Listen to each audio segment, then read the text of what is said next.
81वां दिन। सबसे पहले अपनी जोश और अपनी क्षमता से और अपने डिसिप्लिन की वजह से आप सब इस आंदोलन को 81 दिन तक मजबूती से खड़ा रख पाए, इसके लिए आप सभी लोगों की पीठ ठोकने का मन कर रहा है। एक बार जोरदार अजय लगातार मेरे संपर्क में थे और बहुत पहले से मुझसे कह रहे थे कि दीदी आपको यहाँ आना है, और मैंने कहा था कि मैं आपके साथ हूँ हर तरीके से और मैं आऊँगी ज़रूर, लेकिन किस दिन ये नहीं बताऊँगी। ये सवाल उठ सकता है कि आपने इतने दिन क्यों ले लिए यहाँ आने में। तो वास्तविकता ये है कि मैं आप लोगों से दूर नहीं थी। आप लोग की हर एक एक्टिविटी मुझे पता चल रही थी।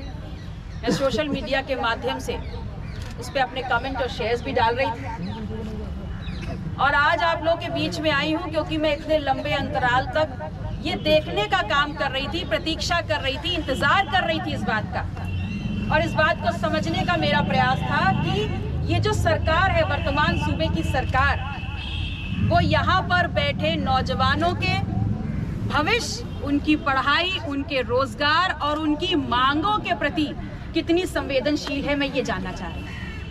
और 81 दिन में मैंने ये तो समझ लिया कि भले ही इलाहाबाद यूनिवर्सिटी ने बड़े बड़े सूरमा पैदा किए हों, एक सूरमा इस सूबे का उप मुख्यमंत्री भी बन गया।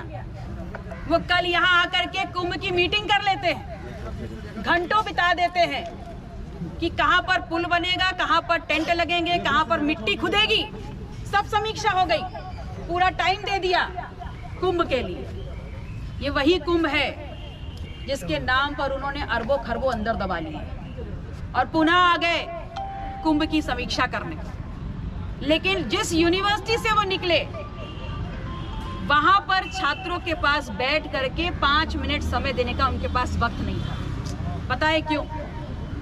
क्योंकि कुंभ दे रहा है अरबों खरबों, और यहाँ बैठे गरीब बच्चे क्या दे देंगे? कुछ नहीं, बल्कि आप उनको अपनी मांगों की फेहरिस्त थमा देंगे जिसपे वो कुछ भी नहीं कर पाएंगे। मैं विपक्ष में हूँ, मेरी बात कितनी सुनी जाएगी नहीं सुनी जाएगी पता नहीं, लेकिन मेरा ये मानना है कि आंदोलन जब शुरू होता है और उसको धीमे धीमे तेज धार मिलती है, तो भले उसमें आपको रिजल्ट्स ना मिले, आपके मनमाफिक रिजल्ट्स ना मिले, लेकिन कम से कम आंदोलन उठाने वालों की आवाज को एक दम तो मिलती है। क्योंकि मैंने एक कहानी सुनी है, एक बार जंगल में आग लगी, सब पक्षी पेड़ से उड़ उड़ के भागने लगे। एक चिड़िया बैठी रही और वो चोंच में पानी भर भर के आग में डाल रही थी। बाकी सब हंसने लगे। उन्होंने कहा, तुम्हारे इससे क्या होगा?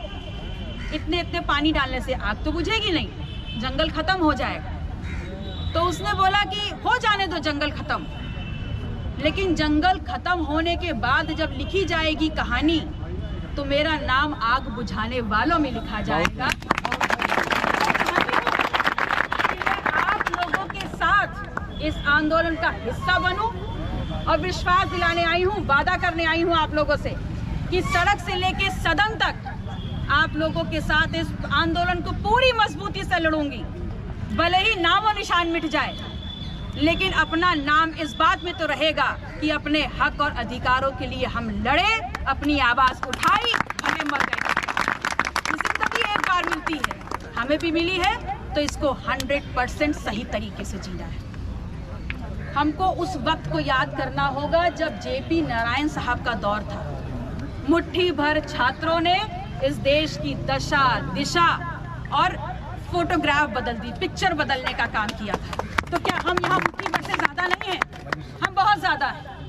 और अगर आंदोलन BHU में भी चल रहा है, सब यूनिवर्सिटी में चल रहा है, तो आइए एक बार मिल करके लखनऊ घेरने का काम कर देते हैं।